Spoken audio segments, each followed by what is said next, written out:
والله أنا فرح سنة والله إني شوف خلصته أنا فرح سنة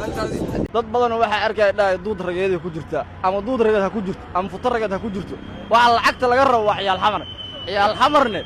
lacagta futar rageed kuma jirto jeebkooda ku jiraan soo xagartay sama ilma adeeryaal ciyaal xamar waxa idiga codsalaa gabadha showgeeda yaa la tagin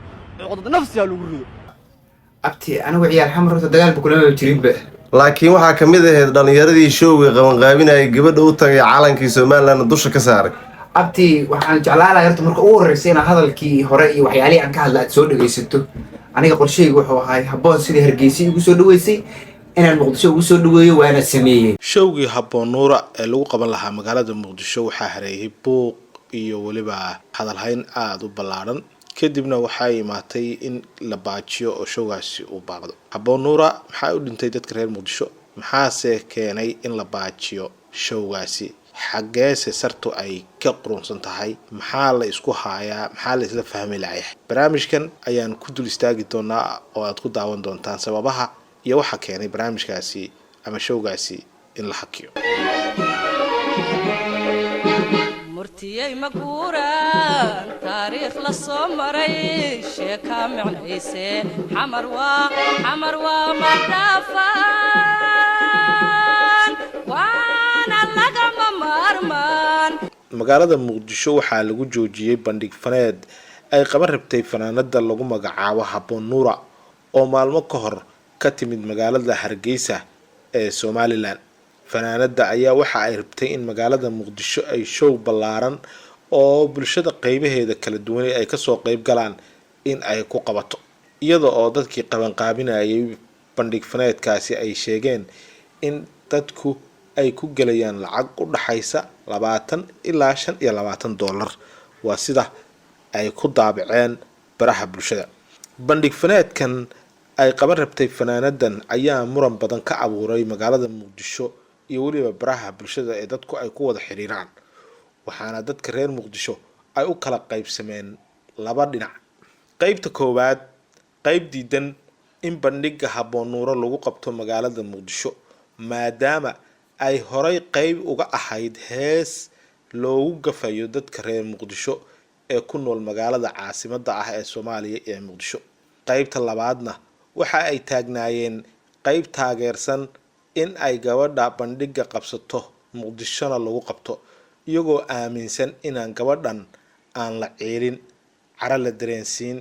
maadaama qof kasta uu bini'aadan yahay uu gafgeli karo gafna uu ka dhacay inaan la ciilin carana aan la tusin la soo dhaweeyo gurigoodii ugu imaatay gurigooda lagu marti sooro bandhiga iyo fanka ay rabto inay qabato ay qabsato kadib markii ay dhamaatay hawlaheedu ay u dhamaadaan wax kastana wanaaga iyo walaalnimada laga xigsado oo aan bahaba yaraatee gabadhaas raali gelin bixina aan la dhihin wixii gafa iyada iyo kooxdii heesta qaaday ay kamid ahaayeenna aanba maaragtay loo qaban haddaba maxay reer Muqdisho u dhibtay fanaanada Habboon Nuura maxaa sababay murankan hareeyay baraha bulshada waa su'aal ay dad badan isweydiinayaan marka aad fiiriso fanaanadani waxay horey uga mid ahayd koox fanaaniin ah oo reer Hargeysa ah oo ku nool magaalada caasimadda Soomaaliland ee Hargeysa kuwaasi oo xilligii Soomaaliya ay ka difaacaysay badda Itoobiya qaaday hees nacayb ah oo ay ugu muujinayeen reer Muqdisho iyo waliba reer Garowe reer Muqdisho kaliya ma ahayn reer Garowe ereyada heestaasi muranka xoogan dhalisay markii ay soo baxday iyo haddaba waxaa ka mid ahaa malihin cadow xamar ka daran damba xaasidkaaga tiri ka gurdariskaaga xune malihin cadow xamar ka daran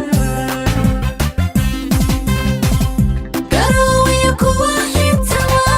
waxa iga xiga amxaan xurmiya sharaf igulano ما شاء الله تبارك الله ورك ساينا حيبت اللي يدشوجنو أو تشوجنو بحيو الحمد لله وحدة بتاعنا ما نان أركين أنسو دوين إيو فرحات إيو ددت كونكسنان أهين دولنا بدي تعلو دد جوبي تشوجن ما شاء الله أديات بدكم هسنتي ماله أنت هالك يدوم كنتم دوا دد كوكو ولا على Habboon Nuura oo 3 maalmood ka hor ka soo degtay garoonka magaalada Muqdisho ayaa markii ay garoonka diyaaradaha kasoo degtay diiday in ay gacanta ku qabsato calanka jamhuuriyadda federaalka ee Soomaaliya kaas oo qof kasta oo ka mid ah soo dhaweynta uu isku dayay inuu u dhiibo hase ahaatee aan yeelin muuqaaladaas dabcan dib baad u fiirin kartaan waanad ka arki kartaan sidoo kale gudoomiyaha haweenka gobolka Banaadir Jawaahir Baarqab ayaa waxay iyaduna ku goodisay in gabadhani aysan jirin cid ka hor istaagi karta bandhigeeda taasi oo dad badani ay u arkeen in ay tahay isku dir iyo iska horkeenid bulsho iyo fidna kicin iyo balaayo abuur hase ahaatee laga yaabo in aysan iyadu sidaasi u wadin waxa kaloo la sheegay in Habboon Nuura ay diiday in ay iska duubto muuqaal ay ku cadaynayso in ay reer Muqdisho u gaftay kuna raali gelinayso doorkii heestii aflagaadada loo arkay xilli ay dadka Soomaaliyeed ay iska difaacayeen cadawga Itoobiya hase ahaatee qaar ka mid ah dhinacyada taageersan gabadha oo uu ka mid yahay Bilaal Bulshaawi ayaa waxa uu yiri maadaama gabadhani suugaan iyo hees ay dadka reer Muqdisho ku aflagaadisay haddana waxa ay ku raali gelinaysaa hees iyo suugaan ay ugu tala gashay dadka reer Muqdisho arrimahaasi isbiirsaday ayaa sabab u noqday in la baajiyo bandhigii Habboon Nuura ay ku qaban lahayd hotel Elet ee xeebta Liida ee magaalada Muqdisho inkastoo aan si rasmi ah aan loo shaacin cidda bixisay amarka lagu joojiyay haddana waxaa la sheegayaa in hay'adaha ammaanka ee dowladda federaalka Soomaaliya